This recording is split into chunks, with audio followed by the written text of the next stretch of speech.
সম্মানিত মুসল্লিয়ানে কেরাম, বর্তমান সময়গুলো আমরা খুব গভীরভাবে লক্ষ্য করছি। গোটা বিশ্ব জুড়েই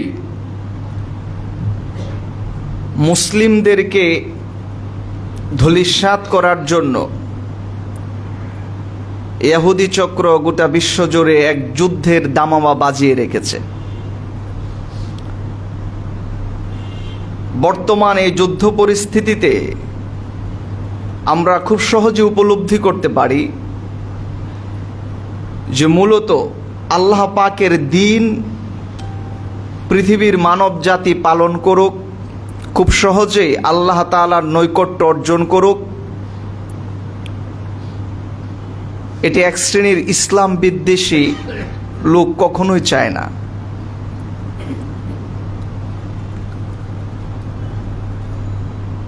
গোটা বিশ্বের মুসলিমদের উপরে যে অত্যাচার এবং নির্যাতন চালানো হচ্ছে তা দেখে নজরুলের ওই কবিতাটা খুব বেশি মনে পড়ে।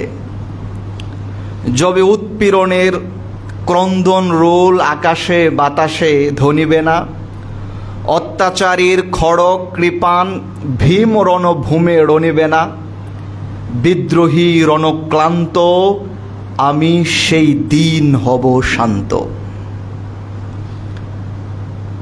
যদি আমরা উপলব্ধি করতে না পারি যে আমাদের করণীয় কি, এই পরিস্থিতিতে ইসলামের বিধান কেমন, তাহলে মনে রাখতে হবে আজকে আমার ভাইয়ের সাথে যেগুলো হচ্ছে খুব বেশি দিন বাকি নেই, এটা আমাদের সাথেও হবে।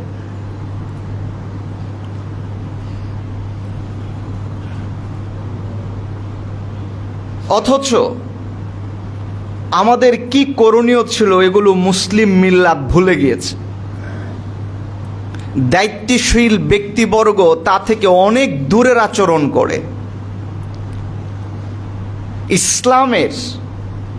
ইসলামের মধ্যেও অনেকে আবার প্রশ্ন করে যে হুজুর, আপনাদের ইসলাম যদি এত শান্তির ধর্মই হয় তাহলে এই ধরনের যুদ্ধ তো ইসলামও অতীতে বাঁধিয়েছে। নাউযু বিল্লাহি মিন যালিক। আমরা খুব সুস্পষ্টভাবে বলতে চাই যে ইসলাম যতগুলো যুদ্ধ পরিচালনা করেছে, রাসূল আকরাম সাল্লাল্লাহু আলাইহি ওয়াসাল্লাম যতগুলো যুদ্ধ পরিচালনা করেছেন এর কোনোটি মানবতার বিরুদ্ধে ছিল না, অত্যাচারমূলক ছিল না, বরং অত্যাচারীর বিপক্ষে, মজলুমের পক্ষে আল্লাহ রাসূল এবং সাহাবায়ে কেরাম এই পৃথিবীতে যুদ্ধ পরিচালনা করেছেন। আমরা ইসলামের যুদ্ধের মূলনীতি রয়েছে এবং গোটা বিশ্বেও যুদ্ধ পরিচালনা করার জন্য একটা বৈশ্বিক মূলনীতি থাকে। আমরা দেখি যে প্রায়শই আমাদের মুসলিমদের উপরে নেহায়াত হীন, জঘন্য এবং মিথ্যাচার করে একটা দোষ চাপিয়ে দেওয়ার মাধ্যমে তারপরে অত্যাচার করা শুরু হয়। এই বিষয়গুলো আমাদের খুব সচেতন থাকা দরকার। পাল্টা অনেকে আমাদের অত্যাচার তো করেই, পাল্টা আবার প্রশ্নও করে তোমরাও তো অতীতে এই ধরনের যুদ্ধ পৃথিবীতে বাঁধিয়েছ। কোরআন এবং সুন্নাহর আলোকে এই যুদ্ধের ইতিহাসগুলো যদি আমরা পর্যালোচনা করি তাহলে এই কথা সুস্পষ্ট।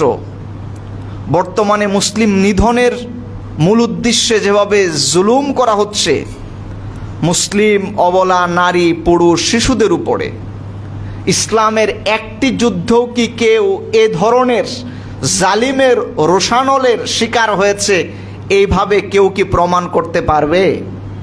সম্ভব না।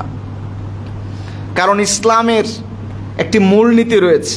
যুদ্ধ পরিচালনা করলেও সেখানে ইসলামের কিছু মূলনীতি থাকে, কিন্তু আমরা দেখেছি যেটা ইসলামের মূলনীতি সে তো অনেক পরের কথা। স্বাভাবিক মানবেতর আচরণগুলো এই জালিমরা মুসলিমদের সাথে করে না। আপনি দেখবেন আমাদের মুসলমানদের উপরে যখন এই ধরনের যুদ্ধ চাপিয়ে দেওয়া হয়, আমাদের মা বোনদের উপরে নির্মম নির্যাতন করা হয়। আমাদের নিষ্পাপ নিরীহ শিশু বাচ্চাদের উপরে নির্মমভাবে জুলুম করা হয়, হত্যা করা হয়। অথচ এই ধরনের অত্যাচার এটা কোনো সমাজেই, কোনো বিধানেই স্বীকৃতিযোগ্য নয়। আর অথচ ইসলামের মূলনীতি দেখেন, যুদ্ধ পরিস্থিতির ভিতরে ইসলাম কখনোই আগ্রাসী ভূমিকা পালন করে না, অতীতেও করেনি, এখনো কোনো মুসলিম তা করে না। কারণ হলো আল্লাহ পাকের নির্দেশই হচ্ছে যখন আক্রান্ত হয় তবেই কেবল ইসলাম ডিফেন্স হিসাবে এই যুদ্ধ পরিচালনা করে। এজন্য আল্লাহ পাক কোরআনুল কারীমের মধ্যে খুব সুন্দর করে বলে দিয়েছেন, ওয়াকাতিলু ফি সাবিলিল্লাহিল্লাযীনা ইউকাতিলুনাকুম ওয়ালা তা'তাদু ওয়া ইন্নাল্লাহা লা ইউহিব্বুল মু'তাদিন। আল্লাহ পাক বলেন, ওয়াকাতিলু ফি সাবিলিল্লাহ, ও পৃথিবীর মুসলিম মুজাহিদগণ, তোমরা আল্লাহর রাস্তায় জিহাদ পরিচালনা করো। যারা তোমাদের উপরে অত্যাচার নিয়ে আসে, হত্যা করতে মনোভাব রয়েছে, ওয়ালা তা'তাদু, তবে মনে রেখো কখনোই এই যুদ্ধ পরিস্থিতির ভিতরে সীমা লঙ্ঘন করো না। ইন্নাল্লাহা ইউহিব্বুল মু'তাদিন।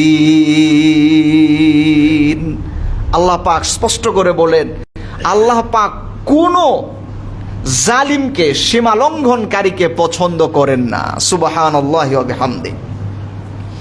এই এক সতর্ক বার্তা যা মুসলিম মিল্লাতের মধ্যে যে শাসকই কোনো ডিফেন্সের কারণে যুদ্ধ পরিচালনা করেছেন, প্রত্যেক মুসলিম ব্যক্তি এই আয়াতের মূলনীতি ফলো করেছেন, জুলুম করেননি। আপনি দেখুন, ইসলামে রাসূল আকরাম সাল্লাল্লাহু আলাইহি সাল্লামও অনেক যুদ্ধ পরিচালনা করেছিলেন। যুদ্ধের মধ্যে রাসূল সাল্লাল্লাহু আলাইহি সাল্লামের মূলনীতি কেমন ছিল, তিনি কি ধরনের মূলনীতি ফলো করেছেন, আসুন আমরা সুন্নাহর আলোকে হাদিস থেকে এই বিষয়গুলো একটু শুনি। তাহলে বোঝা যাবে বর্তমানে আমাদের সাথে যা হয় বা অদূর ভবিষ্যতে যে পরিকল্পনাগুলো ইসলাম বিদ্বেষীরা করে রেখেছে তা কত জঘন্য এবং ভয়াবহ। আর তার ডিফেন্সে ইসলামের মূলনীতিটি কেমন ছিল। আল্লাহ রাসূল সাল্লাল্লাহু আলাইহি ওয়াসাল্লাম নিজে যুদ্ধ পরিচালনা করেছেন, সাহাবায়ে কেরামদেরকেও রিক্রুট করেছিলেন। যত সাহাবীদেরকে যুদ্ধের ময়দানে সেনাপতি বানাতেন, বুখারীর হাদিসে এসেছে আল্লাহ রাসূল সাল্লাল্লাহু আলাইহি সাল্লাম একটা হাদিস ওই সেনাপতিকে স্মরণ করিয়ে দিতেন। আল্লাহ রাসূল সাল্লাল্লাহু আলাইহি সাল্লাম বলতেন, আগুজ্জু বিসমিল্লাহি ফি সাবিলিল্লাহ, সেনাপতিকে ডাকতেন। আর রাসূল আকরাম সাল্লাল্লাহু আলাইহি সাল্লাম বলতেন, তোমাকে যুদ্ধের সেনাপতি বানানো হলো, তবে মনে রেখো এই যুদ্ধ পরিচালনা করা হবে আল্লাহর নামে, আর আল্লাহর রাস্তায় এই যুদ্ধ পরিচালনা করা হবে। তোমার কোনো ব্যক্তি স্বার্থে এই যুদ্ধের কোনো কাজ পরিচালিত হবে না, ব্যক্তি স্বার্থের কারণে যুদ্ধ পরিচালিত হবে না। যুদ্ধ হবে আল্লাহ পাকের রাস্তায়, আল্লাহ তাআলার জন্য। ওয়াকাতিলু মান কাফারা বিল্লাহ, তাদের সাথে যুদ্ধ পরিচালনা করবা যারা এই পৃথিবীতে আল্লাহকে অস্বীকার করে এবং ফাসাদ সৃষ্টি করে। ওয়ালা তাগুল্লু, তবে মনে রেখো যুদ্ধে যদি বিজয়ও তুমি অর্জন করো, বিজয়ের পরে যে সম্পদ অর্জিত হতে পারে তা নিয়েও কখনো খেয়ানতের আচরণ করা যাবে না। সুবহানাল্লাহি ওয়া বিহামদিহি। কি চমৎকার করে রাসূল সাল্লাল্লাহু আলাইহি সাল্লাম বলে দিয়েছেন। আল্লাহ রাসূল প্রথম বুঝালেন, মনে রেখো যুদ্ধ হবে আল্লাহর নামে, আল্লাহর রাস্তায় তুমি যুদ্ধ করবা। এই যুদ্ধে যদি তুমি কোনো কারণে পরাজিত হয় তাহলে কোনো আপত্তি নাই, কারণ আল্লাহর রাস্তায় তুমি করেছো, নিজের জন্য করো নাই। আর কোনো কারণে যদি এই যুদ্ধে তোমাকে আল্লাহ পাক বিজয় দিয়ে দেন তাহলে মনে রেখো, ওয়ালা তাগুল্লু, তোমরা কখনোই যুদ্ধের ময়দানে খেয়ানত করবা না। গুলুল বলা হয় যুদ্ধলব্ধ সম্পদের খেয়ানত করাকে। স্বাভাবিকভাবে গুলুল যে কোনো সম্পদ আত্মসাৎ করা, পকেটে ঢুকানো, এটাকেও বোঝানো হয়। তবে এই হাদিসের মধ্যে আল্লাহ রাসূল এই কথা বুঝাতে চেয়েছেন, যুদ্ধের প্ল্যাটফর্মে যদি কোনো সম্পদ তোমার অর্জিত হয়, এটা তোমার পকেটে ঢুকাতে পারবা না বেইনসাফি ভাবে। আল্লাহ রাসূল সাল্লাল্লাহু আলাইহি ওয়াসাল্লাম তাও সতর্ক করতেন। একই হাদিসে আল্লাহ রাসূল সাল্লাল্লাহু আলাইহি ওয়াসাল্লাম বলতেন, ওয়ালা তাগদিরু, যদি কারোর সাথে তোমাদের চুক্তি হয় তাহলে কখনো চুক্তি ভঙ্গ করবে না। চুক্তি যা হয়েছে তা তোমাকে অটুট রাখতে হবে। যুদ্ধের ময়দানে পেয়ে বসেছ বিধায় চুক্তি তুমি লঙ্ঘন করবে, এমন আচরণ করতে পারবে না। সেনাপতিকে স্রেফ রাসূল সাল্লাল্লাহু আলাইহি ওয়াসাল্লাম নির্দেশনা দিতেন। একই হাদিসে আল্লাহ রাসূল সাল্লাল্লাহু আলাইহি ওয়াসাল্লাম বলছেন, ওয়ালা তামাসসুলু, তবে মনে রেখো, যুদ্ধে পরাস্ত হওয়ার পরে কোনো সৈনিক যদি মারা যায়, তো মারা যাওয়ার পরে তার সাথে কোনো দুর্ব্যবহার করবা না। এর আরেকটা অর্থ হলো, কাফেররা অতীতের সময়ে কোনো মুসলমানকে যদি শহীদ করে দিত, তাহলে ইন্তেকালের পরেও ওই কাফেররা এই শহীদ হয়ে যাওয়া সাহাবীদের হাত কেটে দিত, কান কেটে দিত, চক্ষু উঠিয়ে ফেলতো, এ ধরনের বিভৎস চেহারা বানায় দিত। আল্লাহ রাসূল সাহাবীদেরকে বলতেন, খবরদার, কোনো সৈনিক যদি তোমাদের বিপক্ষে যুদ্ধরত অবস্থায় মারাও যায়, মৃত্যুর পরে তার চেহারার সাথে কোনো বিভৎস আচরণ করবে না। সে মারা গিয়েছে, বাস, দ্যাটস এনাফ, কিন্তু তার চেহারা বিকৃতি করা, অঙ্গহানি করা, এমনটি করবে না। এটি একটি যুদ্ধের মূলনীতি। আল্লাহ রাসূল সাল্লাল্লাহু আলাইহি ওয়াসাল্লাম এভাবে শিখিয়েছেন। শুধু এতটুকুই নয়, আল্লাহ রাসূল সাল্লাল্লাহু আলাইহি ওয়াসাল্লাম আরো স্পষ্ট করে বলেছেন, ওয়ালা তাকতালু ওয়ালিদান, যুদ্ধের ক্ষেত্রে যখন তোমরা বিজিত এলাকায় প্রবেশ করবে, নারীদেরকে আর শিশুদেরকে কোনোভাবেই হত্যা করবে না। সুবহানাল্লাহি ওয়া বিহামদিহি। আল্লাহ রাসূল সাল্লাল্লাহু আলাইহি ওয়াসাল্লাম কতটুকু নিয়ন্ত্রণে রাখতেন সাহাবায়ে কেরামদেরকে। যুদ্ধের মূলনীতি দেখেন, আল্লাহ রাসূল সাল্লাল্লাহু আলাইহি ওয়াসাল্লাম এভাবেই পরিচালনা করেছেন। এমনকি আল্লাহ রাসূল সাল্লাল্লাহু আলাইহি ওয়াসাল্লাম স্পষ্ট করে বলেছেন, মনে রেখো, যদি অহেতুক অন্যায়ভাবে মান কাতালা মুআহিদান লাম ইয়ারিহ রাইহাতাল জান্নাহ, যদি কেউ যুদ্ধের ময়দানে অন্যায়ভাবে কাউকে হত্যা করে, আল্লাহ পাকের জান্নাতের ঘ্রাণও সে পাবে না। আপনি বুঝেন থ্রেটটা কোন জায়গায় রয়েছে, রাসূল সাল্লাল্লাহু আলাইহি ওয়াসাল্লামের সীমাটা কিভাবে দেওয়া আছে। অন্যায়ভাবে কাউকে হত্যা করলে সে জান্নাতের সুঘ্রাণ পর্যন্ত পাবে না। আল্লাহ রাসূল সাল্লাল্লাহু আলাইহি ওয়াসাল্লাম এই কথা স্পষ্ট বলেছেন।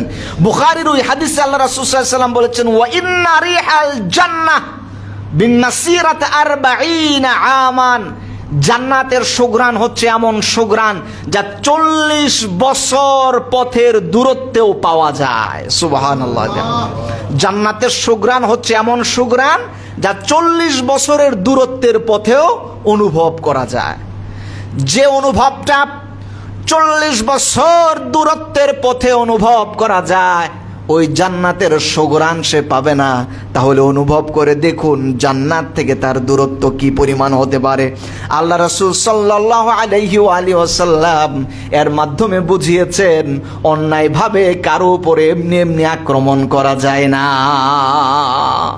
আর আমরা স্পষ্ট দেখি, ঘুমন্ত মানুষের উপরে বাস হামলা করা শুরু হয়ে গেছে। এটার অন্যতম বড় একটা কারণই হচ্ছে মুসলিম। তারা যে মুসলিমরা স্বনির্ভর হতে চাইবে এই পৃথিবীতে, ইহুদি চক্র যুগে যুগেই ওই সকল মুসলমানদেরকে এই পৃথিবী থেকে ধূলিসাতের ষড়যন্ত্রে লিপ্ত হয়েছে। এই কথা যদি আমরা ভালো না বুঝতে পারি, তাহলে আমাদের অপেক্ষা করতে হবে ওই দিনটির জন্য যেদিন আমরাও এই ধরনের অন্যায় এবং জুলুমের মুখাপেক্ষী হব। স্পষ্টভাবে বুঝতে হবে আপনাদের। আপনি ইতিহাস খুঁজে দেখুন, রাসূল আকরাম সাল্লাল্লাহু আলাইহি ওয়াসাল্লাম মক্কা থেকে মদিনায় গিয়েছিলেন হিজরত করে। এইখানে মদিনায় যাওয়ার পরে রাসূল আকরাম সাল্লাল্লাহু আলাইহি সাল্লামের বিরুদ্ধে সর্বপ্রথম যারা ষড়যন্ত্র শুরু করেছিল গোপনে, এই পৃথিবীর কলঙ্কময় এই জাতি ইহুদি জাতিরাই রাসূল আকরাম সাল্লাল্লাহু আলাইহি সাল্লামের বিরুদ্ধে সর্বপ্রথম গোপনীয় ষড়যন্ত্র শুরু করেছিল। আল্লাহ রাসূল সাল্লাল্লাহু আলাইহি সাল্লামের সাথে মক্কার কাফেররা প্রকাশ্যে যুদ্ধে লিপ্ত হয়েছে সর্বপ্রথম বদরের যুদ্ধে। আপনারা সকলেই জানেন এই বদরের যুদ্ধটি যে জায়গায় সংগঠিত হয়েছে এই জায়গার দূরত্বটা ক্যালকুলেট করলেই বোঝা যায় যুদ্ধ নবীজি করতে চেয়েছিলেন না কাফেররা নিজেদের ঘাড়ে নিজেরা যুদ্ধ চাপিয়ে তারপরে রাসূল সাল্লাল্লাহু আলাইহি সাল্লামের সামনে এসেছিলেন। কথাটা সুস্পষ্ট। বদরের যুদ্ধ, এই যুদ্ধের নামকরণই করা হয়েছে বদর নামক এই স্থানকে উপলক্ষ করে। আর এই বদর নামক স্থানটি মক্কা থেকে প্রায় 250 কিলোমিটার দূরে, মদিনা থেকে 80 কিলোমিটার দূরে। আপনি এবার ক্যালকুলেট করে দেখুন, মদিনায় রাসূল সাল্লাল্লাহু আলাইহি সাল্লাম ছিলেন সাহাবী সহ, মক্কায় ছিল কাফেররা, তারা যুদ্ধ করলো রাসূল সাল্লাল্লাহু আলাইহি সাল্লামের বিরুদ্ধে। একদল প্রপাগান্ডা ছড়ায় যে রাসূল সাল্লাল্লাহু আলাইহি সাল্লাম উনি তো যুদ্ধবাজ ছিলেন, খালি যুদ্ধ পরিচালনা করেছেন, উনি যে মানবতার বড় এক উজ্জ্বল নক্ষত্রের উদাহরণ ছিলেন তা কখনো বলতে রাজি নয় তারা। এই জায়গায় তারা বারবার আঙ্গুল দেয়। আমরা একটু সুস্পষ্ট বুঝিয়ে দিতে চাই, রাসূল সাল্লাল্লাহু আলাইহি সাল্লাম প্রথম যে যুদ্ধ পরিচালনা করেছিলেন বদর, মক্কা থেকে তার দূরত্ব 80 কিলোমিটার, মদিনা থেকে তার দূরত্ব 80 কিলোমিটার, মক্কা থেকে প্রায় 250 কিলোমিটার। 250 কিলোমিটার দূরের পথ পাড়ি দিয়া 1000-এরও অধিক সৈন্য সামন্তন নিয়ে কাফেররা মদিনা আক্রমণ করতে চেয়েছে।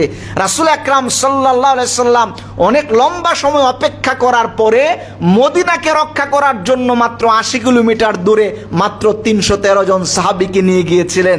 এই জায়গায় কি রাসূল আকরাম সাল্লাল্লাহু আলাইহি সাল্লামকে কোনোভাবে মোকাবেলায় সবে মাত্র রাসূল আকরাম সাল্লাল্লাহু আলাইহি সাল্লাম নতুন যে সমস্ত সাহাবারা এসেছেন 313 জন, তাদের আবার অস্ত্র তেমন ছিল না, এই পরিস্থিতিতে মোকাবেলা করা এটা তো নিতান্তই একটা অযৌক্তিক ছিল, কিন্তু রাসূল সাল্লাল্লাহু আলাইহি সাল্লাম বাধ্য হয়ে এটি করতে হয়েছে। আর না হয় এলাকা রক্ষী থাকবে না, অস্তিত্ব বিলীন হয়ে যাবে। আল্লাহ পাক পেয়ারা রাসূলের এই দোয়া কবুল করে নিলেন। আল্লাহ পাক বলছেন কোরআনুল কারীমের মধ্যে বললেন, হাদা ইউমদিদকুম রাব্বুকুম বিখামসাতি আলাফিম মিনাল মালায়েকাতের পক্ষে মোটেও সমীচীন ছিল না, কিন্তু আমি আল্লাহ পাক বদরের ময়দানে 5000 ফেরেশতা পাঠিয়ে আমার রাসূলকে আমি সাহায্য করেছি। এটি কোরআন শরীফের বক্তব্য। আল্লাহ পাক এভাবে আল্লাহ রাসূল সাল্লাল্লাহু আলাইহি সাল্লামকে সাহায্য করেছিলেন। আর না হয় বাস্তবতায় দেখা গিয়েছিল ওইভাবে রাসূল সাল্লাল্লাহু আলাইহি সাল্লামের কোনো যুদ্ধ প্রস্তুতিই ছিল না।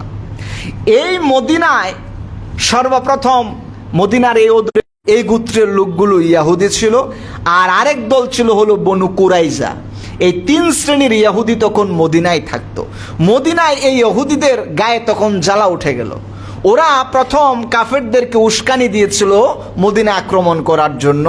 যখন দেখলো আল্লাহ সাহায্যের মাধ্যমে নবী করিম সাল্লাল্লাহু আলাইহি সাল্লাম সাহাবায়ে কেরামদেরকে নিয়ে বিজয়ী অর্জন করেছেন, তখন এই ইহুদিদের ষড়যন্ত্র, মুসলিম জাতি যদি এই ইহুদিদের ষড়যন্ত্রকে ওইভাবে প্রতিহত করতে না পারে, তাহলে দিনের পর দিন আর বছরের পর বছর ওই 1000 বছর আগের ষড়যন্ত্রের রূপরেখা আমাদের আরো দেখা লাগবে। আল্লাহ রাসূল সাল্লাল্লাহু আলাইহি সাল্লাম তখন ইহুদিদেরকে বুঝিয়েছিলেন, আপনারা এই ষড়যন্ত্র থেকে বিরত থাকেন। ইহুদিরা তাদের ষড়যন্ত্র থেকে বিরত থাকেনি, যে কারণে সর্বপ্রথম বনু কাইনুকা 2য় হিজরিতে এই বদরের যুদ্ধের পরেই তারা ষড়যন্ত্র করেছিল আল্লাহ রাসূল সাল্লাল্লাহু আলাইহি সাল্লামকে হত্যা করার এবং মদিনাকে আক্রমণ করার। আল্লাহ রাসূল সাল্লাল্লাহু আলাইহি সাল্লাম প্রথম বনু কাইনুকাকে বুঝিয়েছিলেন 2য় হিজরির পর, কিন্তু তখন তারা তা বুঝেনি। আল্লাহ রাসূল সাল্লাল্লাহু আলাইহি সাল্লাম তখন এই গোত্রটাকে মদিনা থেকে নির্বাসিত করেছিলেন। যখন নিজের দেশের ভিতরে তাদের দেশের অস্তিত্বের হুমকির সম্মুখীন হয়েছিল, তখন ওই মির্জা ছিল যে আল্লাহ রাসূল সাল্লাল্লাহু আলাইহি সাল্লাম এবং মদিনাকে আক্রমণ করার জন্য পরবর্তী সময়ে তাদের ইন্ধনে উহুদের যুদ্ধ এবং খন্দকের যুদ্ধ সম্পাদিত হয়েছিল। আল্লাহ রাসূল সাল্লাল্লাহু আলাইহি ওয়াসাল্লাম পরবর্তী সময়ে 4র্থ এবং 5ম হিজরিতে এই বনু নাজির গোত্র এবং বনু কুরাইজা গোত্রকেও মদিনা থেকে বিতাড়িত করার নির্দেশ দিয়েছিলেন। আর না হয় উপায় ছিল না, এরা ভিতরে থেকে দেশের বিরুদ্ধে ষড়যন্ত্র করেছিল। ওইখানে যায় থাকো, একটু দূরত্ব থাকো আর ষড়যন্ত্র থেকে বিরত থাকো। আপনি বিশ্বাস করেন শয়তানের মনে হয় 1 নাম্বার সেনাপতি তারা দায়িত্ব পালন করত। ওই খাইবারে বসেও আল্লাহ রাসূল সাল্লাল্লাহু আলাইহি সাল্লামের বিরুদ্ধে যুদ্ধের পরিকল্পনা তারা করেছে। পরবর্তী সময় আল্লাহ রাসূল বাধ্য হয়েছেন খাইবারের দুর্গ বিজয় করার জন্য। ওইখানে যেও তারা শান্তি দেয়নি। আজকে আপনি দেখুন গোটা বিশ্বের কোথাও ইহুদিদের এরকম একটা সংগঠিত জায়গায় হুমকি স্বরূপ। আমি জানি না আপনারা আমার সাথে একমত হবেন কিনা, কিন্তু এই কথা সুস্পষ্ট, আল্লাহ রাসূলের সাথে এরা যেরকম ষড়যন্ত্রে লিপ্ত ছিল, বর্তমান সময়ে আমরা রাসূলের উম্মত হিসাবে আমাদের সাথেও তারা ষড়যন্ত্রে লিপ্ত। এটা গোটা বিশ্বের মুসলিমকে অনুভব করতে হবে এবং যথোপযুক্ত যদি জবাব দেওয়ার জন্য প্রস্তুত আমরা না থাকি। আলাইহি ওয়াসাল্লাম এত ষড়যন্ত্রের পরেও, এত কষ্ট পাওয়ার পরেও আল্লাহ রাসূল সাল্লাল্লাহু আলাইহি ওয়াসাল্লাম উনি কখনোই ইহুদিদের উপরে এমন কোনো হীন আচরণ করেন নাই যা পৃথিবীর ইতিহাসে কেউ কালো করে লিখতে পারে। আল্লাহ রাসূল এমন আচরণ করেননি। আমি আপনাদেরকে উদাহরণ দিয়ে বুঝাচ্ছি যে আল্লাহ রাসূল সাল্লাল্লাহু আলাইহি সাল্লামের সময় আল্লাহ রাসূল কিভাবে এই কাফেরদের বিপক্ষেও রাসূলের খুব শালীন ব্যবহার ছিল। আমরা সেই দিকে যাচ্ছি ইনশাআল্লাহ। সম্মানিত মুসল্লিয়ানে কেরাম, তার আগে আমরা গত জুমার মসজিদ এবং মাদ্রাসার রুমালের ঘোষণাটি দিতে চাচ্ছি। এই কঠিন পরিস্থিতির মধ্যে দ্বীনের কাজে সহযোগিতা করা এই আল্লাহ পাকের দেওয়া এক বড় নিয়ামত। আপনার এই দানগুলো আল্লাহর ঘরে কাজে লাগছে এবং মুসল্লিদের নামাজ পড়ার সুবিধার্থে তা ব্যবহৃত হচ্ছে। আমরা আল্লাহ পাকের কাছে আশা করি রব্বে কারীম এই মসজিদ থাকবে কিয়ামত পর্যন্ত, নামাজ পড়বে মুসল্লিরা কিয়ামত পর্যন্ত। যতদিন এই মসজিদে আপনার নামের আজান হচ্ছে, নামাজ হচ্ছে, আল্লাহ পাক যেন আমাদের প্রসারিত করি। আল্লাহ পাক আমাদের এই দানগুলোকে কবুল করুন, আমরা পড়ি আমিন। সম্মানিত মুসল্লিয়ানে কারাম, আপনি দেখুন আল্লাহ রাসূল সাল্লাল্লাহু আলাইহি ওয়াসাল্লাম ইহুদিদের এই ষড়যন্ত্রের পরেও, কাফেরদের এই কঠিন অত্যাচারের পরেও আল্লাহ রাসূল সাল্লাল্লাহু আলাইহি সাল্লাম কাফেরদের সাথে কি ধরনের ব্যবহার করেছিলেন, এমনকি যুদ্ধের ক্ষেত্রেও। 13টি বছর মদিনায় একের পর এক নির্যাতনের শিকার হয়েছেন আল্লাহ রাসূল এবং সাহাবায়ে কেরামরা। কিন্তু যখন সরওয়ারে দু আলম নবী মুহাম্মদুর রাসূলুল্লাহ সাল্লাল্লাহু আলাইহি ওয়াসাল্লাম সাহাবায়ে কেরামদের প্রতি সুস্পষ্ট নিদর্শন ছিল, নির্দেশ ছিল।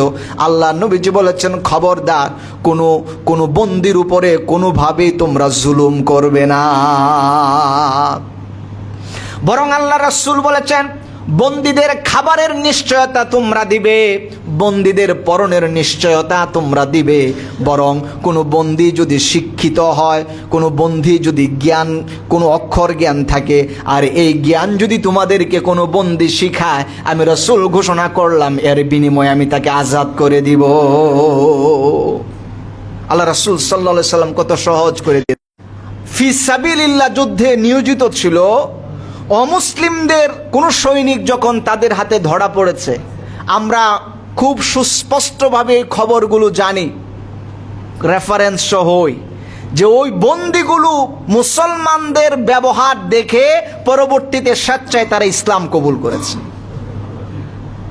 এই বন্দিগুলো সুশিক্ষিত ছিল, স্বশিক্ষিত ছিল, নিজেরা শিক্ষার জ্ঞান ছিল। এই শিক্ষিত মানুষগুলো যখন দেখলো আমরা বন্দী হয়েছি, আমাদের সাথে যে কোনো মন্দ আচরণ তারা করতে পারত, কারণ আমরাই কিছুক্ষণ পূর্বে তাদেরকে হত্যা করার জন্য প্রস্তুত ছিলাম। তাদের শত শত মানুষকে, হাজারো হাজার মানুষকে আমরা হত্যা করেছি। কিন্তু যখন বন্দী হয়েছে তখন রাসূলের ওই নির্দেশ তারা পালন করেছিল। তারা বলেছে যে কোনো বন্দির উপরে আমরা হীন আচরণ করতে পারি না। সুন্দর আচরণ করার কারণে এই বন্দিগুলো ইসলাম কবুল করেছে। কিন্তু আপনি ইতিহাস তাকায় দেখুন, বর্তমান সময়ে কোনো মুসলিম যদি কাফেরদের হাতে বন্দী হয়েছে, তাদের সাথে কি ধরনের আচরণ করা হয়েছে। কোনো মা বোন যদি বন্দী হয়েছে, তাদের ইজ্জতের হানি হয়েছে। কোনো আমার ভাই যদি তাদের হাতে বন্দী হয়েছে, তাদের অঙ্গহানি হয়েছে। এমন কোনো হীন অত্যাচার নাই যা তাদের সাথে করা হয়নি। আবু গারিবের নির্লজ্জ কুকুরের আচরণ তারা এই পৃথিবীতে দেখিয়েছে। আবু গারিব নামক এই কারাগারে মুসলিম ভাই বোনদের সাথে এমন কোনো হীন আচরণ নাই যে ইহুদি গোষ্ঠী মুসলমানদের সাথে করে নাই। মুসলমানদের অনেক ভাই বোনেরা না খেয়ে সেখানে মারা গিয়েছে, কিন্তু কোনো অমুসলিম বন্দী মুসলমানদের হাতে না খেয়ে মারা যায়নি, তাদের অঙ্গহানি করা হয় নাই। এটা আমার রাসূলের শিক্ষা। এজন্য এই কথা সুস্পষ্ট, প্রস্তুতি নেন। আপনি বোন, আপনার গর্ভে যদি কোনো সন্তান জন্ম নেয়, আপনি ওই সন্তানকে আল্লাহ রাসূলের সাহাবীদের মতো করে তৈরি করুন। আপনি আমার ভাই, যদি আপনার ঔরসে কোনো ছেলে সন্তান জন্ম নেয়, আপনি তাদেরকে আলী আসাদুল্লাহিল গালিবের মতো তৈরি করুন। যে সমস্ত সাহাবায়ে কেরামরা এই পৃথিবীর ভিতরে শহীদ হয়েছে আপনারা সবাই জানেন, কিন্তু একটা হাদিস অনেকেরই অজানা, এই হাদিসটা সাধারণত কেউ বলতে চায় না।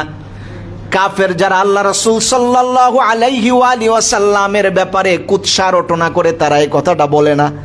আল্লাহ রাসূল উহুদের ময়দানে যখন নিজের দান মুবারক শহীদ হয়ে গেল, আল্লাহ রাসূল বুঝে নাই আমার উম্মতের মধ্যে কাফেররা বুঝে নাই আমার উপর আঘাত করেছে, আল্লাহ পাক দয়া করে তুমি তাদেরকে বুঝার তৌফিক দান করো। এই কথা কি আমাদের মতো মানুষের পক্ষে বলা সম্ভব ছিল যদি রাসূলের আদর্শ আমরা না জানতাম? যে রাসূলের হাতে কাফেররা বদরের ময়দানে একেবারে পরাজয় বরণ করেছে, উহুদের ময়দানে যখন রাসূলের দান মুবারক শহীদ করেছে, তখন রাসূল তো আল্লাহ রাসূল সাল্লাল্লাহু আলাইহি সাল্লাম কখনোই এই পৃথিবীতে জালিমের ভূমিকায় ছিলেন না, বরং পৃথিবীর মানুষকে শুধরানোর নিয়তে ছিলেন। এজন্য আমাদেরকে এইভাবে প্রস্তুতি নিতে হবে যেভাবে রাসূল আকরাম সাল্লাল্লাহু আলাইহি সাল্লাম নিয়েছেন। আমাদের ওই আপনার শাহী দরবারে হাত তুলেছে, গো মালিক, আমার এই দুর্বলতা, আমার উপরে এই আঘাত কোনোটাই আমাকে কষ্ট দেয় না, পীড়া দেয় না, যদি আপনি রাজি থাকেন। আর আমার যে মানুষ উম্মতগুলো এই আমার উপর ঈমান আনেনি, আমাকে বুঝতে পারেনি, আল্লাহ গো দয়া করে ওই সমস্ত উম্মতদেরকে বুঝার মতো তৌফিক তুমি দান করো। ফেরেশতা পাঠানো হলো, পাহাড়ের রক্ষী ফেরেশতা। তাদেরকে বলেছিলেন, ও আল্লাহর ফেরেশতারা, যদি তোমরা তাদেরকে পাহাড় চাপা দিয়ে মেরেই ফেলো, আমি আল্লাহর দিন কার কাছে পৌঁছাবো? আল্লাহ রাসূল সাল্লাল্লাহু আলাইহি সাল্লাম তার উপর অত্যাচার হওয়ার পরে বক্তব্য কি ছিল দেখেন। এটি কিন্তু ইসলামের বক্তব্য। আমরা ইসলামের এই ঝান্ডাকে উড্ডীন করি গোটা পৃথিবীকে শাসন করার জন্য নয়, বরং ইসলামের এই পতাকা পথ করে উড়বে আল্লাহর দিনকে এই পৃথিবীতে কায়েম করার জন্য, জালিমের বিপক্ষে মূর্ত আতঙ্কের রোষানলে আরেকজনকে আক্রমণ করার জন্য নয়। বর্তমান সময়ে আপনি দেখুন, ইসলামের হাতে শাসন নেই বিধায় এইভাবে পৃথিবীতে অরাজকতা তৈরি হচ্ছে। এমন সব ব্যক্তিগুলো মুসলমানদের উপরে নির্মম বেলজ্জার ভাবে আক্রমণ চালাচ্ছে, যেখানে কেউ কোনো কিছুই বলতে পারছেন না। সবাই বুঝতেছে এটা অন্যায়, কিন্তু কেউ কোনো কথা বলতে পারে না। পড়ে দেখুন, আল্লাহ রাসূলকে প্রশ্ন করা হয়েছিল, ইয়া রাসূলুল্লাহ, যে এলাকা আমি বিজয় করব তাদের সাথে আমাদের আচরণ কেমন হবে? আল্লাহ রাসূল সাল্লাল্লাহু আলাইহি সাল্লাম বলেছেন, খবরদার, অন্যায়ভাবে কারো উপরে তুমি জুলুম করতে পারো না। তাদেরকে তুমি ইসলাম কবুলের দাওয়াত দিতে পারো, কবুল করলে আলহামদুলিল্লাহ, যদি কবুল না করে তাহলে আরো দুটি শর্ত তুমি দিতে পারো। এক, ইসলাম কবুল না করলে ভিন্ন জায়গায় যাবে, আর এর বিপরীতে তাদের জান এবং মালের নিরাপত্তার দায়িত্ব তোমাদের পালন করতে হবে। আপনি দেখুন ইসলাম কত চমৎকার। ইসলামের রাজত্ব পৃথিবীতে থাকলে অমুসলিমরাও নিরাপদে থাকতে পারে। আর করবেন না, গালিগালাজ করবেন না, তাই বলে এই নয় আপনার সীমানা রক্ষা করার জন্য আপনি কোনো ফোর্স অর্জন করতে পারেননি। আমার প্রিয় ভাইয়েরা, এজন্য আপনাদের প্রত্যেকেরই সজাগ থাকতে হবে, জানতে হবে যুদ্ধক্ষেত্রে ইসলামের মূলনীতি কি। ইসলাম কখনোই আগ্রাসী ভূমিকা পালন করেনি। একটি হাদিসে আল্লাহ রাসূল বলেছেন, যুদ্ধের ভিতরেও অন্যায়ভাবে কোনো গাছের উপরও আঘাত করবা না। আল্লাহু আকবার পড়েন। একটা গাছকেও অন্যায়ভাবে আঘাত করতে নেই যুদ্ধের মধ্যে। আল্লাহ রাসূল সাল্লাল্লাহু আলাইহি ওয়াসাল্লাম এই মূলনীতি শিখিয়েছেন। কিন্তু আফসোস হচ্ছে এই পৃথিবীর ভিতরে আমরা ইসলামের এই জিহাদের মূলনীতিগুলোও জানেন। ইসলামের জিহাদের একটি মূলনীতি আছে, ইসলামের জিহাদের একটা সুনীতি রয়েছে, এগুলো আমাদের জানা দরকার। অথচ এই মূলনীতিকে জঙ্গি শব্দে আখ্যায়িত করে আমরা মুসলিম জাতের বীর সেনা, এজন্য আপনাদের সন্তানদেরকে বুঝাতে হবে ইসলাম এটা মানবতার ধর্ম। তাই বলে ইসলাম জিহাদ ত্যাগ করেনি। আল্লাহ রাসূল সাল্লাল্লাহু আলাইহি ওয়াসাল্লাম বলছেন, আল জিহাদু মাদিন ইলা ইয়াউমিল কিয়ামা, জিহাদ হচ্ছে অতীতেও ছিল, কিয়ামত পর্যন্ত থাকবে। মুসলিম যদি জিহাদ ভুলে যায় তাহলে অত্যাচার তাদের জন্য অনিবার্য। আমার প্রিয় ভাইয়ারা, এই কথাগুলো যখন আমরা বলতে চাই, আমাদেরকে জঙ্গি তকমা দেওয়া হয়, আমাদেরকে সন্ত্রাসী বলা হয়। এইভাবেই এই পৃথিবী জুড়ে অত্যাচারগুলো আমাদের উপরে চলে যাচ্ছে। আমার যুবক ভাইয়েরা, ইসলামের এই জিহাদের মূলনীতিগুলো তোমাদের আত্মস্থ করা প্রয়োজন। এই ব্যাপারে আরো গভীর জ্ঞান রাখা প্রয়োজন। আল্লাহ পাকের এই দিনকে বোঝার জন্য, কাফেরদের চোরা প্রশ্নের সমুচিত জবাব দেওয়ার জন্য এই বিষয়গুলো আমাদের জানা দরকার। এটাই হলো ইসলামের মূলনীতি। আমরা জিহাদের এই কয়েকটি মূলনীতি মাত্র আজকে আলোচনা করেছি। আমরা দেখেছি আল্লাহ রাসূল সাল্লাল্লাহু আলাইহি সাল্লাম প্রত্যেকটি যুদ্ধের ময়দানে এমন সব ভূমিকা পালন করেছেন যেগুলো আল্লাহ রাসূল সাল্লাল্লাহু আলাইহি সাল্লাম আল্লাহ পাকের বিধানকে বাস্তবায়ন করার জন্য করেছেন, নিজের স্বার্থে আল্লাহ রাসূল করেননি। কাফেরদের সংখ্যা 1000 প্লাস, রাসূলের মাত্র 313 জন। উহুদের ময়দানে কাফেরদের সংখ্যা 3000, রাসূলের মাত্র 700। আপনি দেখুন খন্দকের যুদ্ধে কাফেররা মক্কা থেকে যায় বারবার রাসূলকে হত্যা করার ষড়যন্ত্র করেছে। বদরে, উহুদে, খন্দকে, খাইবারে কত কি জায়গায় রাসূল সাল্লাল্লাহু আলাইহি সাল্লামকে হত্যা করার ষড়যন্ত্র করলো। সেই রাসূলের যখন বিজয়ের বেশে মক্কায় ঢুকেছিলেন, তখন রাসূল কি বলেছিলেন? বড় অত্যাচার আর বোম্বিং করা হয়। আর এই ক্ষমতা এতটুকুন পাওয়ার পরে অবস্থা, আর আমাদের হাতে যদি থাকতো তাহলে আমরা কেমন আচরণ করেছি তা রাসূল থেকে শিখেন। আমার প্রিয় ভাইয়েরা, এইভাবে আমাদের যুবকদেরকে তৈরি